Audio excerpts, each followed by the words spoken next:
நம்ம விளாத்திக்குளம் எம்எல்ஏ மார்க்கண்டே அண்ணன் இருக்கார்ல, க சட்டமன்ற கதவ பூட்டுவீங்களோ, பூட்டுனீங்கன்னா என்ன நடக்கும் தெரியுமா? கை கால்கள் உரிக்கப்படும், முறியும் அப்படின்ற மாதிரி சர்ச்சைக்குரிய பேச்சுல ஈடுபட்டிருந்தார். அப்படி பேசின சர்ச்சைக்குரிய பேச்சுனால நடந்த சம்பவம் தான் அவர கூட்டின்னு போய் ஜெயில்ல வச்சாய்ங்க. அப்படி ஜெயில்ல வச்சதுக்கப்புறம் அவர் திருந்தலையே அப்படின்ற மாரி தொடர்ந்து அவருடைய செயல்பாடுகள் இருந்துகிட்டு இருக்கு. அப்படின்னு பலரும் பேசிக்கிட்டு இருக்காங்க. ஆனா, அவருடைய கேஸ் தான் இன்னைக்கு உயர்நீதிமன்றத்தில மிக காரசாரமான விவாதத்தில போயிட்டு இருக்கு. அங்க என்ன நடந்துச்சு? என்ன தீர்ப்பு வந்திருக்கு? அப்படின்றத இந்த வீடியோல முழுசா பார்த்துருவோம்.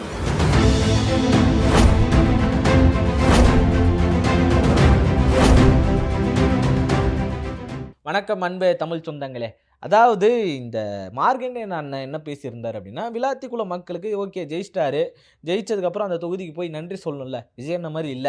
அவர் போய் கொஞ்சம் நன்றிலாம் சொல்லுவாரு. இவரு நன்றி சொல்றேன்ற பேர்ல அவர் பாட்டுன்னு நன்றியே சொல்லாம பிரச்சாரம் பண்ணிட்டு வருவாரு. இதுதான் அவருடைய வழக்கமா இருந்துச்சு. அதே மாரி இவரு என்ன பண்ணலாம், அந்த வழக்கத்த விட்டுரு. நம்ம நன்றி சொல்லுவோம் அப்படின்றதுனால, அவர் போய் நன்றி சொல்ற விதமா நன்றி சொல்லிக்கிட்டு இருக்கும்போது என்ன சொன்னாரு அப்படின்னா, ஒரு சில வார்த்தைகள் சொல்லிட்டாரு. கதவு மூடிட்டு இவரு வந்து பேசுவாராமே. அப்படி கதவு மூடி வாய தொறங்க சிஎம் சொல்றீங்க.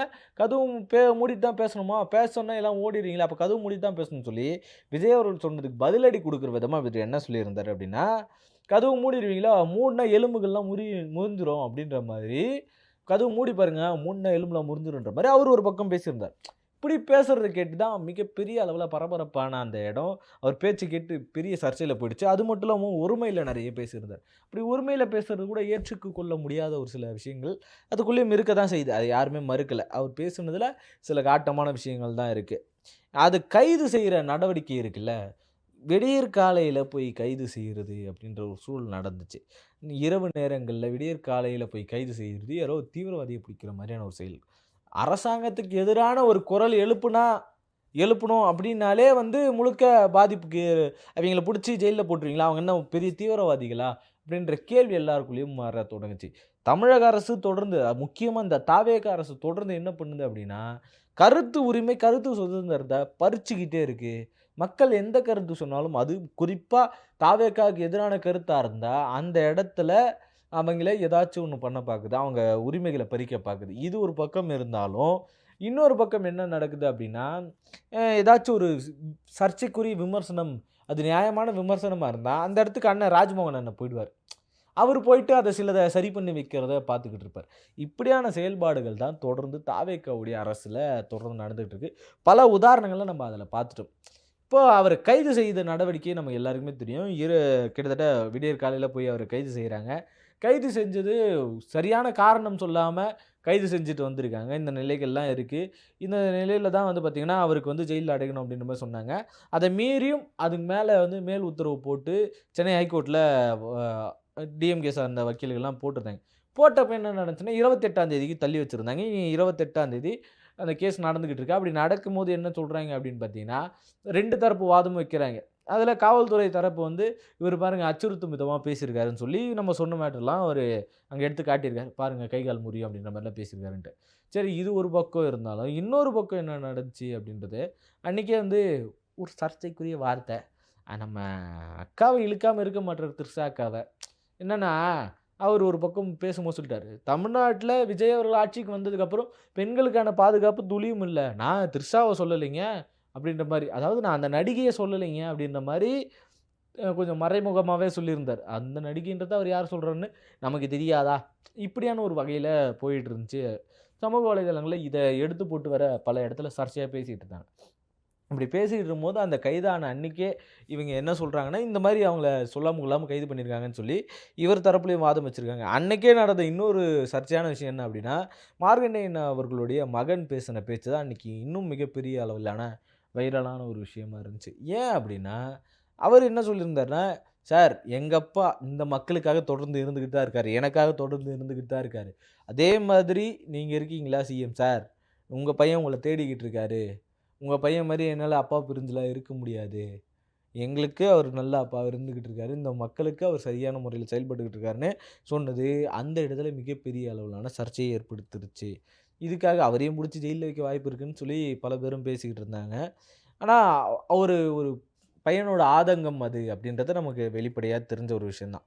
இப்படி ரொம்ப தெளிவா நடந்துகிட்டு இருக்க ஒரு இடத்துல, இவர் வந்து கருத்து பேசினாலே கைது அப்படின்றதெல்லாம் ஏத்துக்க முடியாத விஷயமா தொடர்ந்து விஜய் அவர்கள் செயல்பட்டுக்கிட்டு இருக்காரு.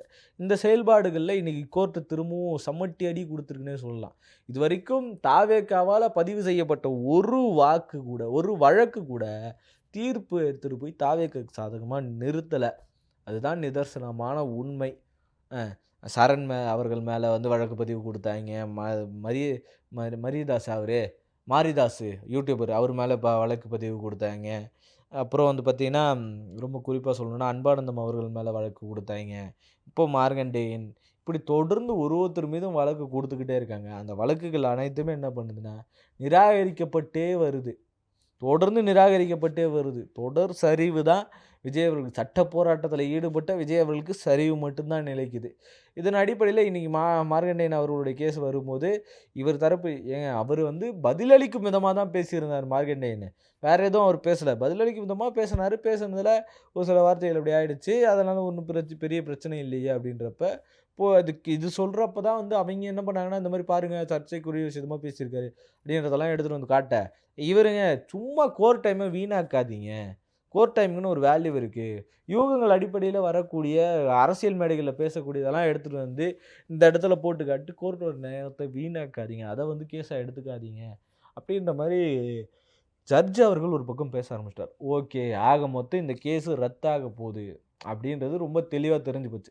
ஜட்ஜ் இது எல்லாத்தையும் சொல்லிட்டு என்ன பண்ணிட்டார்ன்னா, ஒரு தேதி குறிப்பிடாம இந்த வழக்கு ஒத்திவைக்கப்படுகிறது அப்படின்றத சொல்லிட்டார். இப்ப இதுலருந்து என்ன தெரியுதுன்னா, தாவேகா தொடர்ந்து தங்கள விமர்சிச்சாலே இப்படியான சூழலுக்கு தள்ளப்படுவார்கள் அப்படின்னு பயமுறுத்தி வச்சிருக்கோ அப்படின்ற ஒரு கேள்வி எல்லாருக்குள்ளயும் இருந்துகிட்டு இருக்கு. தொடர்ந்து பயமுறுத்துறதே ஒரு வேலையா வச்சுக்கிட்டு இருக்காங்க. பாரு உன் மேல கேஸ போட்டுருவோம், பாரு உன் மேல கேஸ போட்டுருவேன்ட்டு. மார்க்கண்டேயன் பேசின பேச்சா? ஆதவர்ஜுனா கூட பேசிட்டாரு அவரு. ஆதவர்ஜுனா அறிவுகெட்ட சிஎம், அறிவுகெட்ட உதயநிதி. ஒருமையில எவ்வளோ பேசினாரு? சிஎம் சார் எங்க இருக்கிறீங்க சார்? அப்படின்னு சொல்லி எவ்வளோ குற்றச்சாட்டுகள், போலி குற்றச்சாட்டுகள். இது எல்லாத்துக்கும் திமுக அப்போ நடவடிக்கை எடுத்திருந்தா, நீங்க இப்போ இந்த இடத்துல சிஎம்மா உட்கார்ந்திருக்க முடியாது. சரி, புதுசா வராங்க. அவங்க நம்மள அடிச்சு தான் முன்னேறிக்கணும்னு பார்க்குறாங்க. அதுக்கேத்த மாரி அவங்க நடக்கட்டும், ஒண்ணும் தப்பு இல்லன்னு சொல்லி அவங்க அமைதியா இருந்தது தான். இன்னைக்கு உங்களுக்கு வசதியா போச்சு. நீங்க ஜெயிச்சிட்டதுக்கு அப்புறம் என்ன பண்றீங்க அப்படின்னா, கேஸ் போட்டு தள்ளிக்கிட்டே இருக்கீங்க. அந்த கேஸும் தொடர்ந்து தோல்விய சந்திச்சுக்கிட்டே வருது. மார்க்கண்டேயன் அவர்களுடைய கேஸும் ரத்தாக வாய்ப்பு இருக்கு அப்படின்ற மாரி தான் பல வட்டாரங்களுக்குள்ள பேசிக்கிட்டு இருக்காங்க.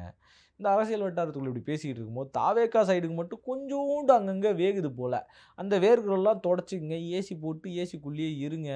தயவு செய்து என்ன இந்த மார்க்கண்டேயன் அவர்களுடைய மகன் பேசினார்ல, அவர மாதிரியான பேச்சுக்கு அவருடைய பேச்சுக்கு நீங்க மாட்டிக்காதீங்க. தொடர்ந்து மாட்டிக்கிட்டே இருக்கீங்க. பொறந்த நாள் கொண்டாடுறாரு. அவருக்கு அவர் பையன் இல்லனா கவல இல்ல. எங்களுக்கு அப்படி கிடையாது. எங்களுக்கு எங்க அப்பா வேணும். அதுக்காக நாங்க போராடுவோம்ன்னு சொல்லி அவரு தொடர்ந்து இறங்கி செயல்பட்டு இருக்காரு. 2 வேறு டிஃபரன்ஸ நாங்க நெறைய பார்க்க முடியுது. அந்த டிஃபரன்ஸ்க்கு ஏத்த மாரி தான் தொடர் செயல்பாடுகள் இருந்துகிட்டு இருக்கு. இந்த செயல்பாடுகள் குறித்து நீங்க என்ன நினைக்கிறீங்க அப்படின்றத மறக்காம கமெண்ட்ல சொல்லிட்டு போயிடுங்க. இன்னும் நெறைய விஷயங்கள் பேசுவோம். அதுக்கு முன்னாடி முக்கியமான ஒரு விஷயம் என்ன அப்படின்னா, மார்க்கண்டேயன் அவர்களுடைய வழக்கு ரத்தாகுமா? ஆகாதா? அப்படின்றத மறக்காம கமெண்ட்ல சொல்லிட்டு போயிடுங்க. நன்றி.